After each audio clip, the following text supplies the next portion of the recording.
नमस्कार, आपका स्वागत है तेजूज स्टोरी बुक कॉर्नर में। आज हम चांदपुर की चंदा का अध्याय 5 पढ़ने जा रहे हैं। तो चलिए शुरू करते हैं।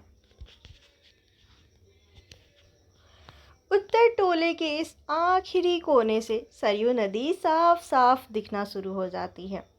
यहीं एक नीम का भारी पेड़ खड़ा है। पेड़ पर घोंसला लगाए चिड़ई चुरुंग रोज न जाने किस देश से आते जाते हैं, लेकिन चांदपुर के लोग इस घर में या तो बर ब्याह तर त्योहार में आते हैं या कभी कभार दही मट्ठा जोरन मांगने आते हैं।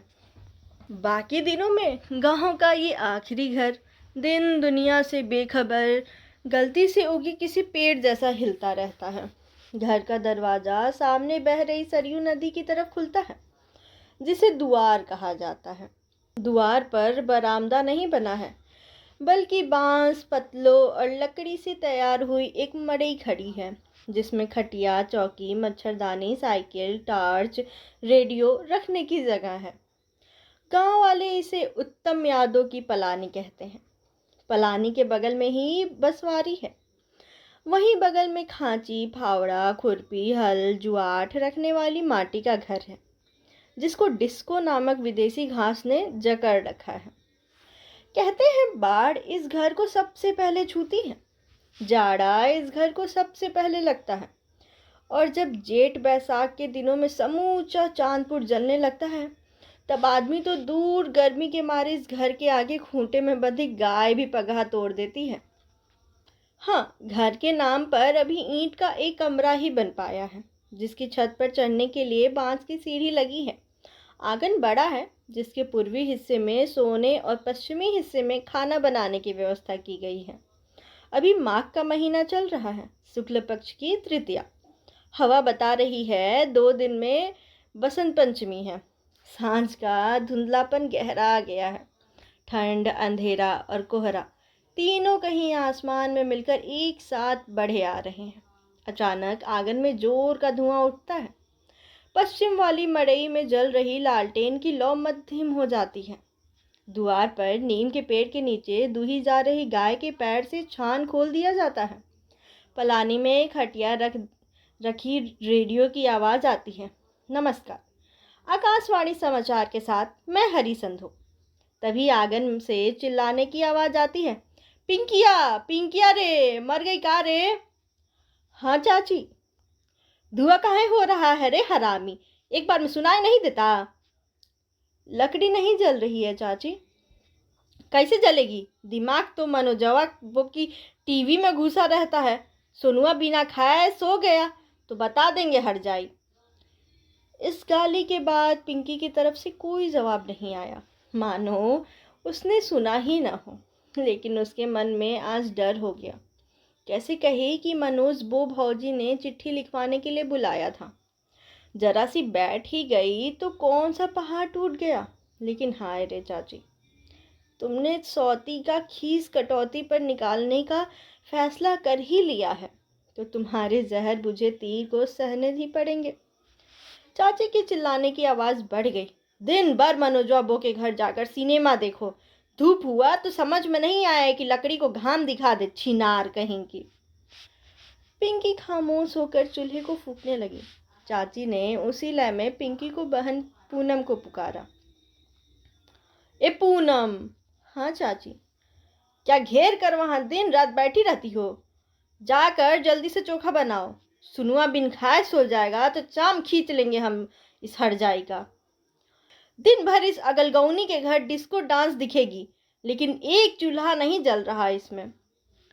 सामने वाली मड़ई में बीमार दादी को तेल लगा रही पूनम ने तेल की कटोरी रखकर कहा। हाँ चाची, बस अभी बना रहे हैं। और सुनो। हाँ चाची।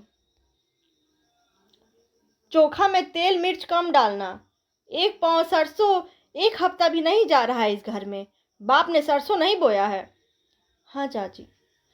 चाची का भिनभिनाना बंद नहीं हो रहा था, मानो किसी ने मधुमक्खी के छत्ते में हाथ डाल दिया हो।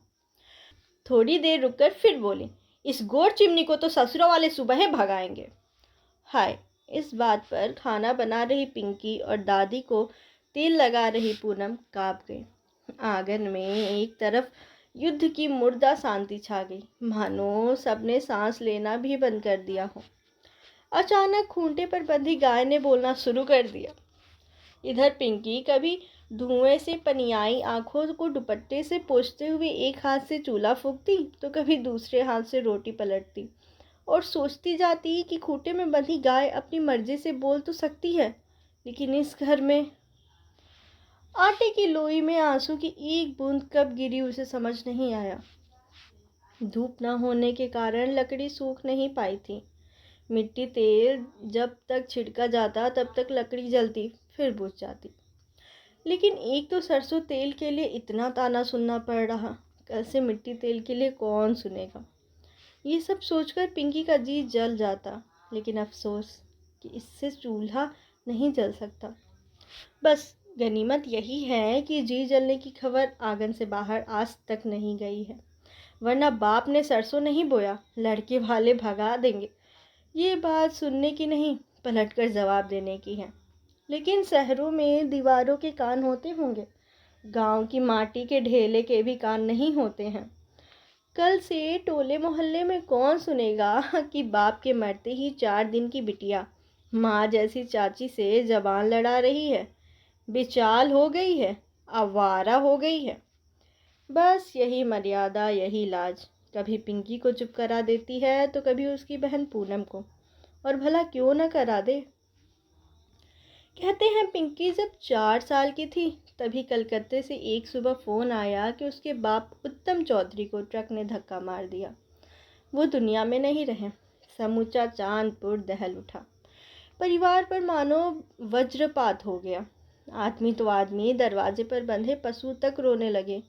बाप रे, एक अकेले कमाने वाले उत्तम और दो दो बेटियां, गाय गोरू खेत देखने वाला बेरोजगार भाई उमेश, क्या होगा इस घर का। इस सदमे से परिवार अभी उठ भी नहीं पाया था कि गर्मी की एक रात पिंकी की माँ छत से गिर गई, और ऐसे गिरी कि आज तक खटिया से न उठ सकी, न ही कुछ बोल सकी। लेकिन काली माई डीह बाबा की बलिहारी। कहते हैं कि दुख में भी आशा की एक ज्योत भी जलती है, जिससे आदमी जीने का ज़रूरी ईंधन पैदा कर लेता है। घर में पिंकी की दादी हैं, नाम है कृष्णावती देवी। गोरा मुखड़ा, आंखों पर चश्मा, सफ़ेद साड़ी, मुंह में बीड़ी, और फुर्ती ऐसी कि पूरा चांदपुर कहता है कि किस्नौती औरत नहीं, मर्द है रे मर्द। सहतवाड़ थाने के दरोगा बलराम सिंघवा को इसी चांदपुर में पानी पिला दिया था कृष्णावती ने। आज कृष्णावती की देन है कि इस घर में तूफान आए, सूखा पड़े या फिर हर साल बाढ़ में घर उजाड़ना पड़े। कृष्णावती बीड़ी पीकर अपने पोपले मुंह से झट से कहती हैं, दैबा हो दैबा, हमरे ब्याह के साल तो इतनी बाढ़ आई कि गांव के 40 जानवर और 17 आदमी मरे थे। साझे सियारिन फेंकती थी, हाहाकार मचा था, हाहाकार। एक लाश खाटे जाती कि दूसरी का घंटा घड़ियाल बजने लगता था। बस इतनी सी बाढ़ देखकर रोने लगे तुम लोग। उनके इस कहन में जिजीविसा की एक सुवास थी जिसमें सरजू जी के पानी की तरह ओज था। वरना बड़े बेटे की मौत के बाद कृष्णावती ने हिम्मत के साथ पतो और 2 नातिन को संभाला नहीं होता। छोटे बेटे उमेश को शहर कमाने नहीं भेजा होता। पिंकी की बड़ी बहन पूनम को इंटर कराकर शादी नहीं कर दिया होता, तो आज हादसे की बाढ़ में डूबा ये घर जिंदगी की राह में रेंग नहीं रहा होता। लेकिन कृष्णावती की उम्र बढ़ती गई। एक तरफ बिस्तर पर पड़ी बीमार विधवा बहू, तो दूसरी तरफ छोटी सी पिंकी और पूनम। ऊपर से घर बाहर का इतना काम। कुछ ही दिन बाद टोले मोहल्ले के लोगों ने उलाहना देना शुरू किया। एक किस्नौती, कब तक गोबर पात कर हाथ ठिठाओगी? पहले पतो उतारो पतो, उमेश का ब्याह करो, तुमको आराम मिलेगा। ये बात कृष्णावती के समझ में आ गई। एक हफ्ते बाद कृष्णावती ने छोटे बेटे उमेश की शादी पास के ही गांव बलिहार में तय कर दिया। शादी के दिन सहतवार के चैन राम बाबा मंदिर में रामगढ़ की टिकरी बटी। बलिया के मीना बाजार से कृष्णावती ने छुटकी पतों के लिए बक्सा खरीदा। फजलुआ की बैंड पार्टी का नचनिया ऐसा लहरदार नाचा कि सहतवार के बड़का बाऊ साहेब पप्पू सिंह भी नरभसा गए। और अगले दिन डोली में बैठकर उमेश की मेहरारू चांदपुर आ गई। नाम था मैना देवी। छुरी जैसी आंखें, वैसे ही नाक और वैसी ही जुबान। चाल में तेजी ऐसी कि आज शादी के 6 साल बाद भी समूचा चांदपुर कहता है, अलबत्त मेहरारू पाया है उमेशवा, नागिन फेल है नागिन। लेकिन किस्नावती के आगे किसी नाग नागिन की एक न चली। मैना देवी के आते ही किस्नावती ने झट से समझाया, देख मैना, तोर जेठानी बीमार है और ई लक्ष्मी पार्वती जैसन 2 बेटी हैं। कौनो दिक्कत हुआ तो खाल खींच लेंगे हम तुम्हारा। बाप रे, बलिहार में हल्ला हो गया कि मैनवा की सास तो उससे भी बड़की खिलाड़ी मिली हैं, सांस भी नहीं लेने देती उसको। कुछ साल बीते। मौत, दुर्घटना और शादी के बाद धीरे धीरे इस घर में खुशियों के पड़ लगने शुरू हो गए। काली माई डीह बाबा की कृपा से सब कुछ ठीक चल रहा था। नून, तेल, लकड़ी की कोई कमी न थी। देवता पितर की कृपा हुई। जनवरी में उमेश का बेटा हुआ। कृष्णावती मारे खुशी के नाचने लगी। घर में लाउड स्पीकर लगा। पिंकी ने ढोलक बजाकर गाया, कहवा में राम जी जन्म लिहिए, कहवा कन्हैया जन्मे हो। समूचा चांदपुर जान गया कि कृष्णावती की नातिन कोयलर का गला पाई है कोयलर का। छठियार के दिन लौंडा नाच हुआ। फजलुआ को कृष्णावती ने पैर से छागल और 51 किलो गेहूं दिया। रे फजलू, खूब नचाओ अपने नचनिया को। जय हो भिड़कू बाबा, जय हो बलेसर बाबा। अनहरिया में पड़े चांदपुर के इस कोने को अजोरिया से भर दिया। हमरे उत्तम बाबू फिर हमरी गोदी में आ गए। हे गंगा माई, कार्तिक में जोड़ा चुनरी और पीठा चढ़ाएंगे। देखते ही देखते चांदपुर के सूने कोने में 4 चांद लग गए। पूनम, पिंकी की आंखों में रक्षाबंधन को निकलने वाले आंसू थम गए और दोनों बहनों ने चचेरे भाई का नाम रख दिया, सुनुआ। सुनुआ 4 साल का हुआ कि ईश्वर इस घर की रौनक बर्दाश्त न कर सका। एक रात पेशाब करने गई कृष्णावती को लकवा मार गया। उत्तर टोले में हुआ हल्ला, जल्दी जल्दी सुखारी डॉक्टर को बुलाओ रे, कृष्णावती आजी को हवा मार दिया है, अब बहुत दिन बचेंगी नहीं। सुखारी डॉक्टर ने बलिया भेज दिया। दोपहर तक बलिया सदर अस्पताल के डॉक्टर ने उमेश को जवाब दे दिया, ले जाइए, दवाई खिलाइए, उम्र 80 साल के ऊपर हो रहा है, अब केवल भगवान भगवान करिए, ऊपर वाले ही रक्षा करेंगे। इतना सुनते ही दिन भर गया। भैंस, खेत और मजदूरी में उलझे रहने वाले उमेश जमीन पर बैठ गए। पिंकी की माँ अपने खटिया के बगल में लेटी सास की खटिया देखने की हिम्मत न कर सकी। पिंकी और पूनम को तो समझ में नहीं आया कि अब माँ को पकड़कर रोएं या दादी को। ई का किए बाबा चैन राम, कवन पाप किए हम लोग। कृष्णावती औरत नहीं, देवी थी देवी। यही तो थी कि जिंदगी के धूप में घड़ी भर चैन मिलता था। आज आप उन्हें भी खटिया पर बैठा दिए। कहते हैं इस घटना के ठीक 20 दिन बाद घर के चाबी की रंग बदल गई। मालकिन बन गई मैना देवी। उस चाबी से घर की खाली बक्से और तिजोरी तो खुल गए, लेकिन बंद हो गया पिंकी के भीतर उत्साह, मासूमियत, उम्मीद का वो ताला जो कृष्णावती के ठीक रहने से खुला रहता था। आजकल पिंकी हो या पूनम या उमेश, सब कम बोलते हैं। विधवा माँ ने बोलना उसी दिन बंद कर दिया जिस दिन वो छत से गिर गई थी। न जाने कौन सी ग्रह दशा चल रही है कि आज इस घर में हंसी की आवाज़ गूंजे जमाने हो गए हैं। आजकल पिंकी खाना बनाती है, सोने को स्कूल ले जाती है, घर का सारा काम करने के बाद पढ़ाई भी कर लेती है। उससे ज़रा ही फुर्सत मिलते ही बगल वाली मनोज बो भौजी की चिट्ठी लिखाती है, कोई स्वेटर का नया डिज़ाइन सिखाती है, राम किशुन बोब आजी का अचार लगा आती है, उनकी मछली पतोह गुड्डिया बो आईब्रो बना देती है। टोले में शादी ब्याह हो तो ढोलक बजाकर गीत भी गा आती है। लेकिन घर आने पर हरजाई हो गई, छिनार हो गई, सिनेमा देखेगी, गाना गाएगी। पिंकी सांस नहीं लेती है, वो देखती है, एक तरफ बीमार माँ, मरनासक्त दादी, और इन दोनों की सेवा करती बेवा जैसी बहन पूनम। उसे याद आती है पूनम की शादी। गांव भर की लड़कियों और रिश्तेदारों को मेहंदी लगा लगा कर थक गए उसके हाथों ने ढोलक बजाकर जब गाया, सावन माह से समधी काहे न आओ जी।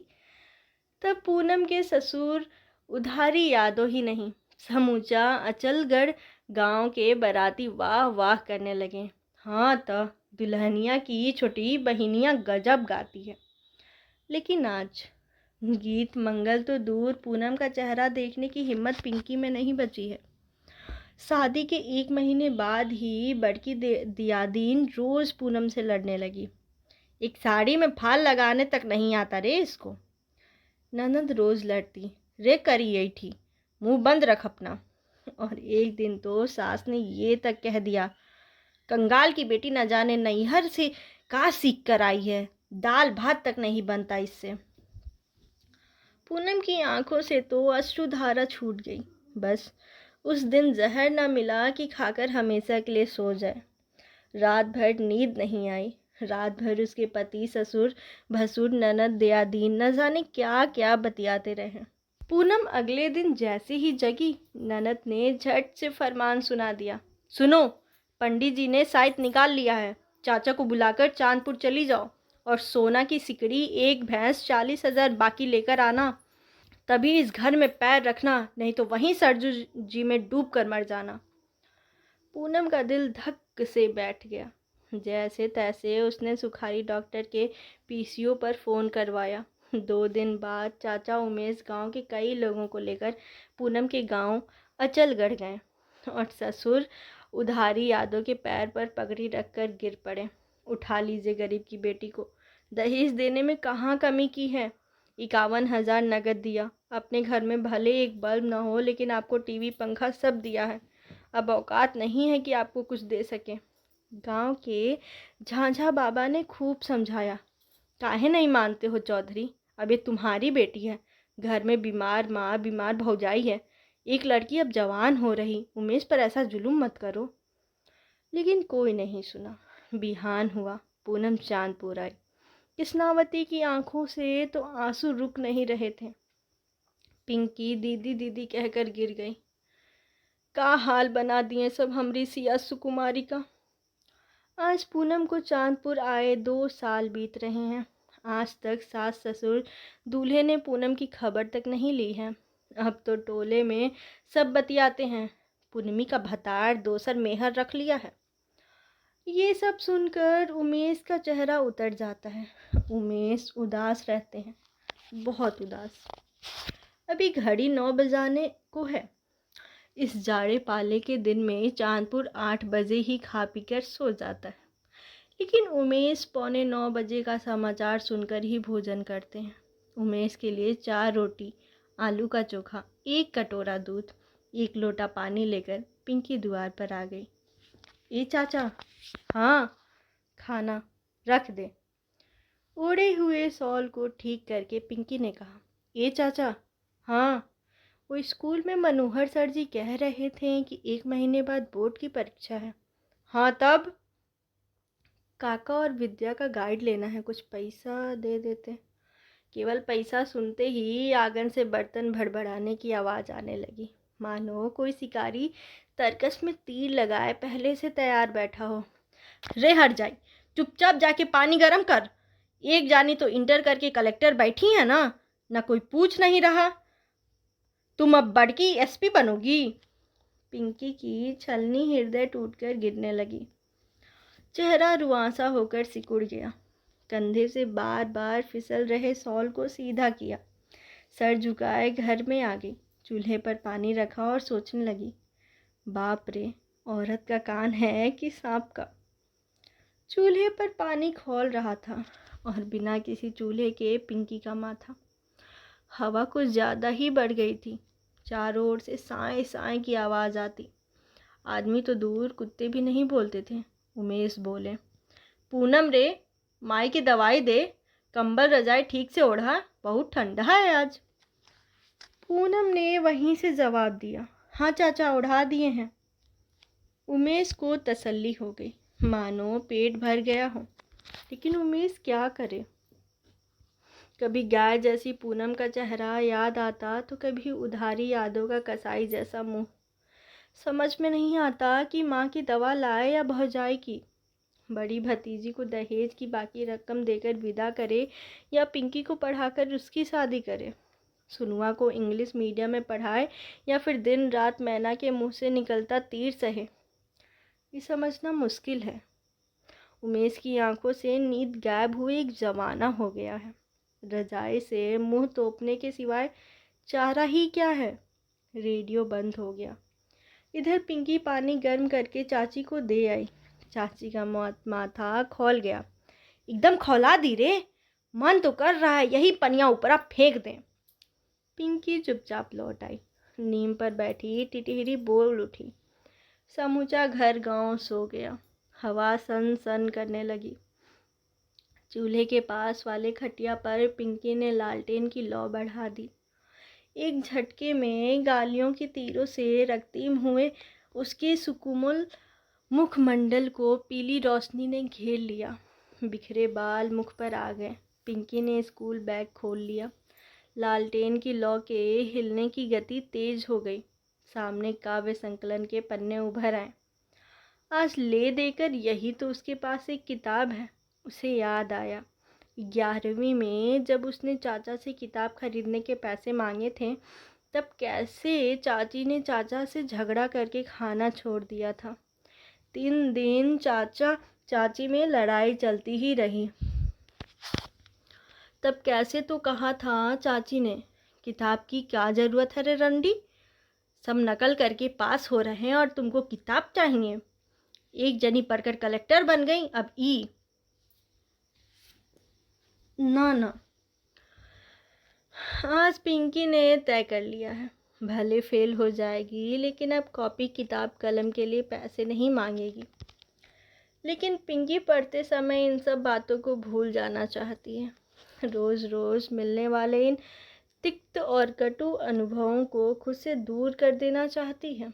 चाहती है कि उसके पास ढेर सारी किताबें हों, परियों के किस्से, राजकुमारों की कहानियाँ, दादी के नुस्खे और नानी के गीत। लेकिन हाय रे दुर्भाग्य, एक काव्य संकलन के सिवाय कुछ तो नहीं है उसके पास। अचानक उसे मनोज भौजी का प्यारा चेहरा याद आ गया। कितनी भला मानुस तो है ना भौजी। उसके चलते काव्य संकलन भी देखने को मिल गया, वरना इंटर की किताबें किस रंग की होती हैं जीवन भर पता नहीं चल पाता। लेकिन कोई क्या करे, इस चांदपुर का चलन ही ऐसा है। किसी लड़की को ना स्कूल जाने की चिंता है, ना ही उनके माँ बाप को कॉपी किताब की। सब जानते हैं कि आखिर इंटर बाद ब्याह ही तो करना है। सब नकल मार के फर्स्ट डिवीज़न पास हो रहे हैं, तो क्या ज़रूरत है कॉपी किताब की। लेकिन पिंकी के हाथों में जैसे ही काव्य संकलन आता है, कविता की लयात्मकता उसके बेताल हो चुके जीवन को संगीत से भर देती है। उसकी सखी सविता रोज़ ताना मारती है, ए पिंकी, हिंदी पढ़ने से कुछ नहीं होगा रे, आजकल अंग्रेजी और कंप्यूटर का ज़माना है, कविता कहानी पढ़कर क्या होगा। लेकिन पिंकी हंस देती। उसे तो ढोलक बजाने, गीत गाने, मेहंदी सिलाई करने के बाद पिंकी को कोई शौक़ है तो कविताएं पढ़ने का। घर के काम से बड़ी मुश्किल से मौका मिलता है, झपकी आ जाती है, लेकिन जैसे तैसे आंख धोकर रात को जब भी बैठती है, महादेवी वर्मा की जीवनी पढ़कर गुनगुना उठती है, जाग तुझको दूर जाना। ये एक लाइन ही तो आज तक उसे समझ में आई है। बाकी का अर्थ क्या होगा उसे पता नहीं, लेकिन ना जाने क्यों इसे पढ़ के उसका मन तरंगित हो उठता है। दूर जाने की कल्पना सावन के बादल की तरह मन में उमड़ने लगती है। कल ही तो उसने पढ़ा था कि महादेवी वर्मा ने स्त्रियों की शिक्षा, आर्थिक आत्मनिर्भरता के लिए खूब काम किए और चांद नामक पत्रिका का संपादन किया। देखो तो ज़रा, उसका नाम कुमारी चंदा, गांव का नाम चांदपुर और महादेवी जी की पत्रिका का नाम चांद। ये तो गजब हो गया ना। सड़क की धूल खाए पौधे पर जैसे सुबह की ओस चमकती है, वैसे ही पिंकी के चेहरे पर कौतुक से भरी मुस्कान तैर गई। एक क्षण में सारे गम मंद पड़ने लगे। सनसनाती हवा ने किताब के पन्ने पलट दिए।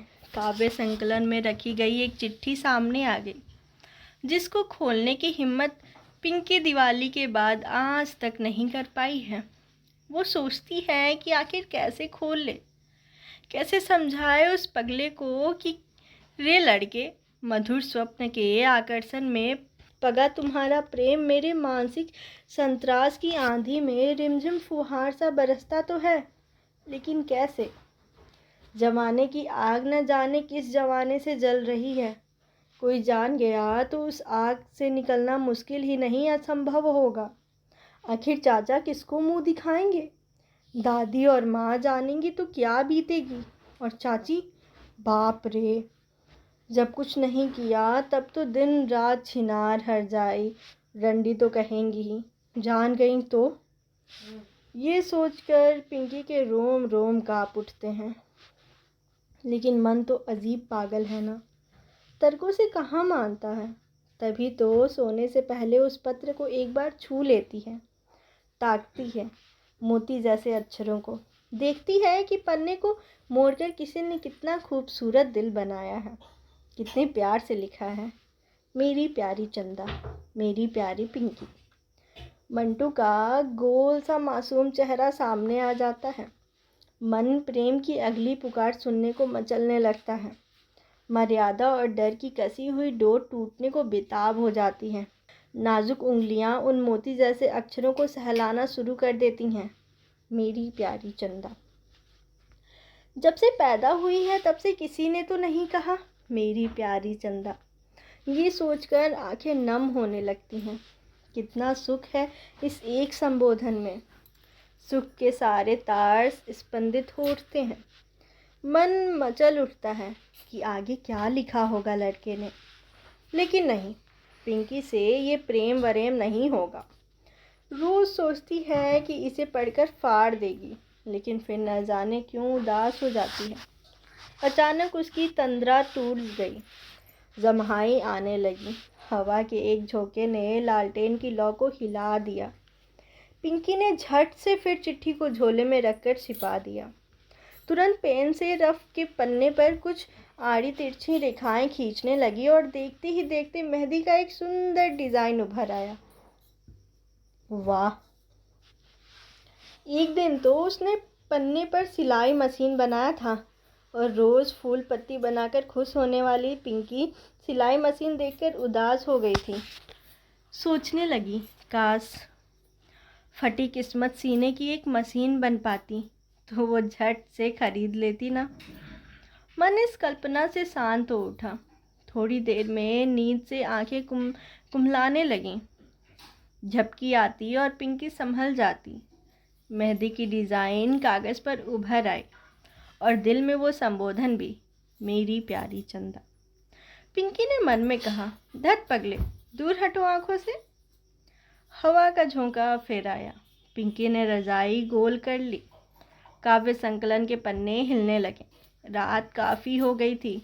पुरैन की पात जैसी उसकी चमकती आंखें ने एक बार फिर पढ़ा, बांध लेंगे क्या तुझे यह मोम के बंधन सजीले, पंथ की बाधा बनेंगे तितलियों के पर रंगीले, विश्व का क्रंदन भुला देगी मधुप की मधुर गुनगुन, क्या डुबो देंगे तुझे यह फूल के दल ओस कीले, तू न अपनी छाह को अपने लिए कारा बनाना, जाग तुझको दूर जाना, जाग तुझको दूर जाना। पिंकी एक झटके में जाग गई और आंखें मलते हुए पढ़ने बैठ गई।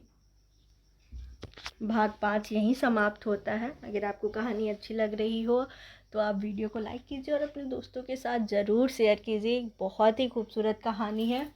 और अगर आप चैनल पर नए हैं और कहानी को सुनते रहना चाहते हैं तो हमें सब्सक्राइब करें। कहानी सुनने के लिए आपका बहुत बहुत धन्यवाद।